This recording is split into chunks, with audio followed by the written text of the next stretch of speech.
O Senhor esteja convosco. Proclamação do Evangelho de Jesus Cristo segundo Lucas. Glória a vós, Senhor. Naquele tempo, enquanto Jesus e seus discípulos caminhavam, alguém na estrada disse a Jesus: Eu te seguirei para onde quer que fores. Jesus lhe respondeu: As raposas têm tocas e os pássaros têm ninhos, mas o Filho do Homem não tem onde repousar a cabeça. Jesus disse ao outro: Segue-me. Este respondeu: Deixa-me primeiro ir enterrar meu pai. Jesus respondeu: Deixa que os mortos enterrem os seus mortos, mas tu vai anunciar o reino de Deus. Um outro ainda lhe disse: Eu te seguirei, Senhor, mas deixa-me primeiro despedir-me dos meus familiares. Jesus, porém, respondeu: Quem põe a mão no arado e olha para trás, não está apto para o reino de Deus.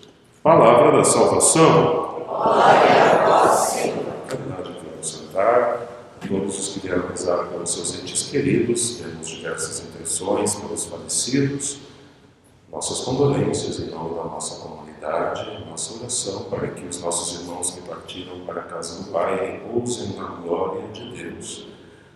E nossa solidariedade na oração para que, enquanto aqui peregrinos, nos unamos cada vez mais ao Senhor, até o dia em que também formos chamados a nos unir àqueles que nos antecederam na casa do Pai.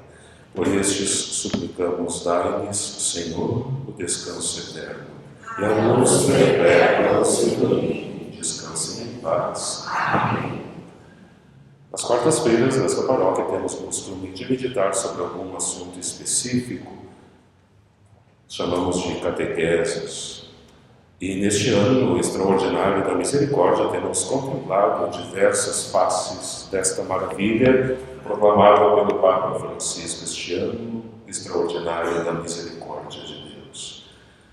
E hoje queremos contemplar um dos assuntos que diz respeito de forma muito íntima ao ano da misericórdia, que é o sacramento da reconciliação, o caminho necessário para alcançarmos o perdão de Deus e a volta à comunhão ao corpo de Cristo, que é a Igreja, e que também nos permite alcançar as mais abundantes graças deste ano da misericórdia.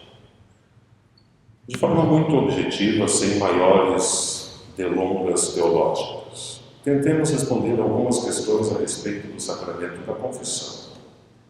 Primeiro, por que confessar-se?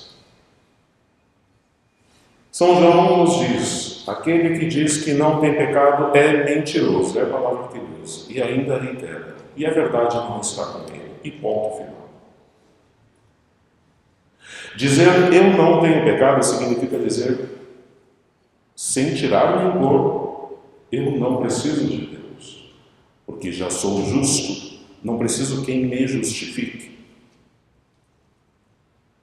Por isso nosso Senhor diz com todas as letras: Eu não vim para os justos, mas vim para os pecadores, ou seja, aqueles que se consideram justos não têm necessidade de mim, não têm necessidade de Deus, não precisam sequer rezar, não precisam sequer pensar em Deus. Porque, enfim, não tem pecado.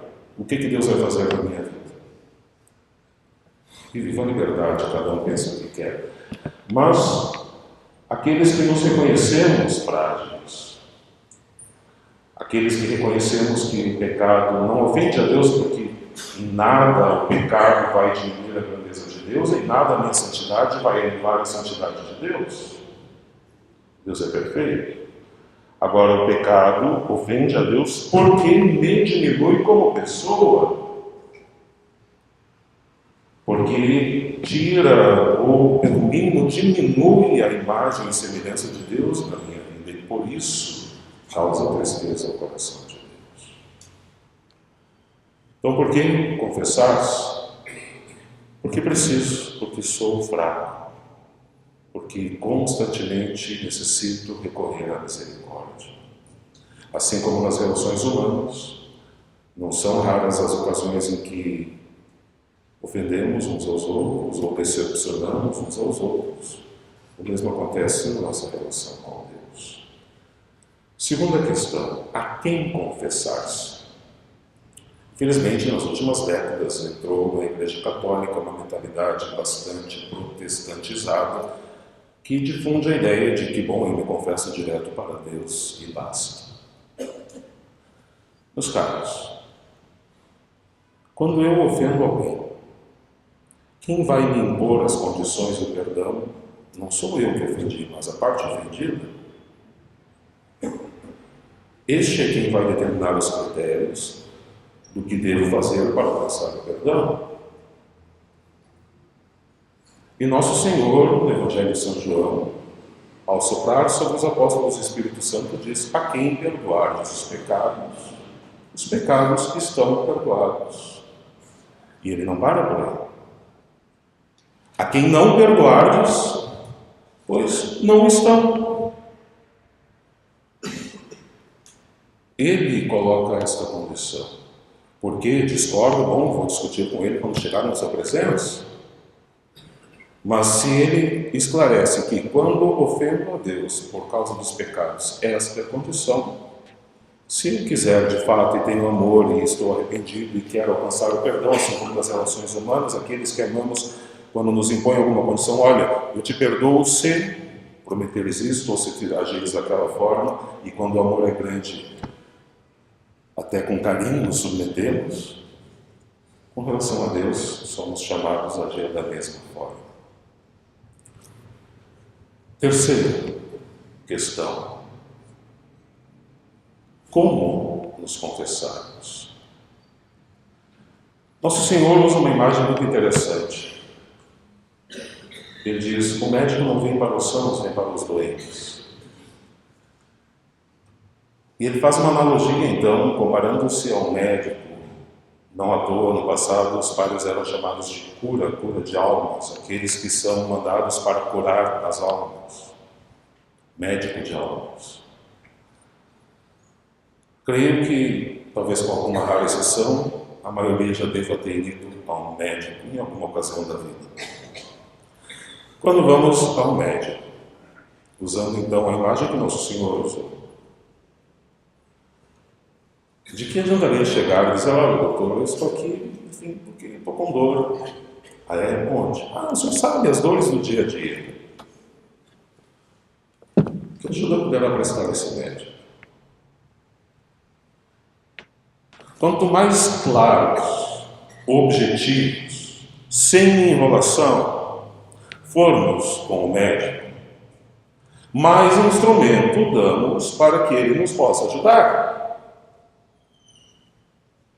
Agora, se por vergonha, ou por pudor, ou por sei lá qual desculpa, omitimos, enrolamos, ou somos prolixos demais e não dizemos o que devemos dizer, menos material damos para que o médico nos ajude. E na confissão não é diferente. Quanto maior a objetividade, a clareza, a honestidade, mais material, mais instrumento damos para que o cura de almas possa aconselhar e ajudar a pessoa. Então, como confessar?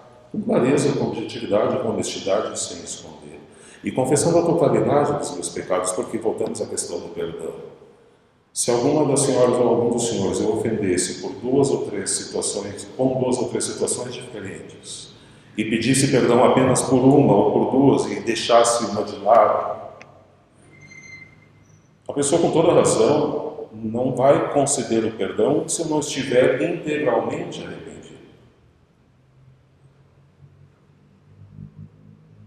Então não é que não se queira, por vezes, conceder o perdão. Às vezes não se concede o perdão porque não há arrependimento, ou pelo mínimo não há propósito de mudança. Ou quando eu chego para alguém e digo assim, olha, me perdoa por ter ofendido falando mal de ti, saibas que saindo daqui continuarei falando mal de ti. Que perdão é este que a pessoa vai conceder? Sabendo que propositadamente vou cair no pecado de novo. Da mesma forma com Deus.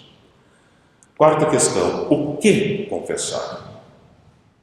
O Papa de saudosa memória Paulo VI dizia que o maior pecado da era moderna é a falta de noção de pecado. O que é pecado?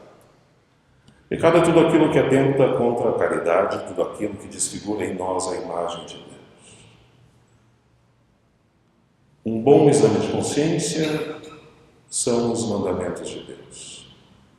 São muito generalizados, concordo? Então leiamos o catecismo e aprendamos o que significa cada um. Não há tempo aqui para fazer um exame de consciência de cada um dos mandamentos, com todos os seus pormenores, mas quando entendemos o porquê, porque é muito pobre o simples pode ou não pode, é pecado ou não é pecado. Enquanto não entendermos o porquê, não fomentaremos verdadeira contrição. Agora, quando entendemos os porquês, por que esta atitude, por que este pensamento diminui em mim a imagem de Deus, por que esta atitude diminui em mim a minha felicidade, a minha dignidade, aí sentimos verdadeira dor pelo pecado. E aí a confissão é bem feita.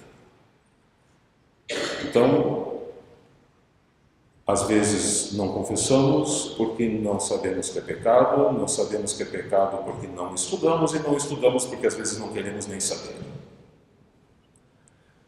Meus caros, há uma diferença entre ignorância invencível e ignorância culposa.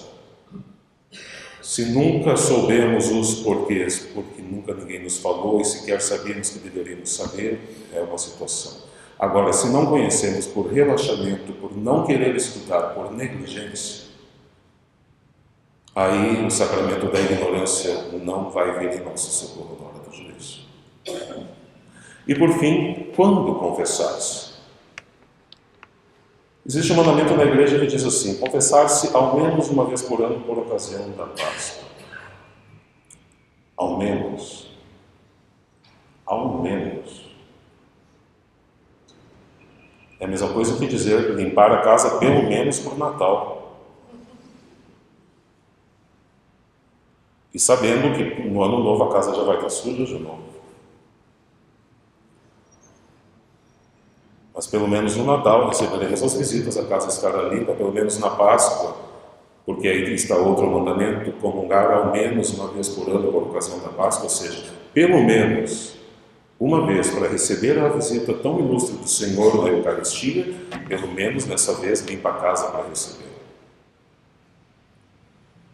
Mas somos chamados a confessar sempre e toda vez que tivermos consciência de que cometemos algum pecado grave, de que cometemos algum pecado contra algum dos 10 mandamentos, quando deixamos de ir à missa num domingo, quando matamos alguém fazendo murmuração, ferindo a dignidade da pessoa, enfim, de novo poderíamos perpassar aqui os 10 mandamentos.